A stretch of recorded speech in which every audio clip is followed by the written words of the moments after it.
નમસ્તે વિદ્યાર્થી મિત્રો આજના વિડીયોમાં આપણે જોવાના છીએ કે પોલીસ ભરતી જે કોન્સ્ટેબલની છે તેનું મેરિટ અંદાજે કેટલું જઈ શકે છે તેની આ વિડીયોમાં સંપૂર્ણ આપણે ચર્ચા કરીશું. તો વિડીયોને છેલ્લે સુધી નિહાળવા વિનંતી, અને જો મારી ચેનલમાં નવા હોય તો ચેનલને જરૂરથી સબસ્ક્રાઈબ કરજો, અને વિડીયો ગમે તો લાઈક કરજો અને તમારા મિત્રોને શેર કરજો. તો ચાલો આપણે જોઈ. ગુજરાત પોલીસ ભરતી કોન્સ્ટેબલ પરીક્ષામાં સફળતા મેળવવા માટે આટલા માર્ક ફરજિયાત લાવવા પડશે. કોન્સ્ટેબલ 2025નું મેરિટ આટલું રહેશે.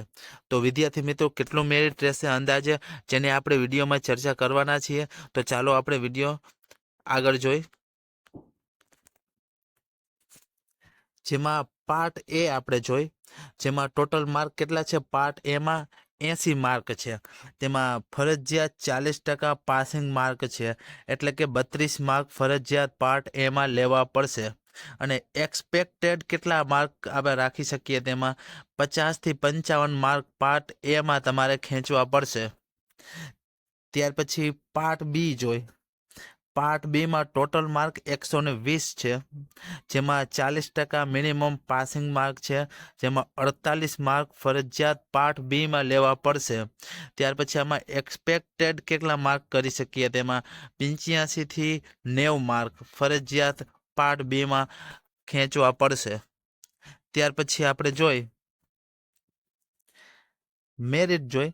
પાર્ટ એ જેમાં 55 માર્ક અને પાર્ટ બી જેમાં 90 માર્ક, બંનેનો સરવાળો કરીએ તો 145 માર્ક. એવું કહી શકીએ મિત્રો કે 145 માર્ક ફરજિયાત તમારે બે પાર્ટમાં થઈને લાવવા પડશે.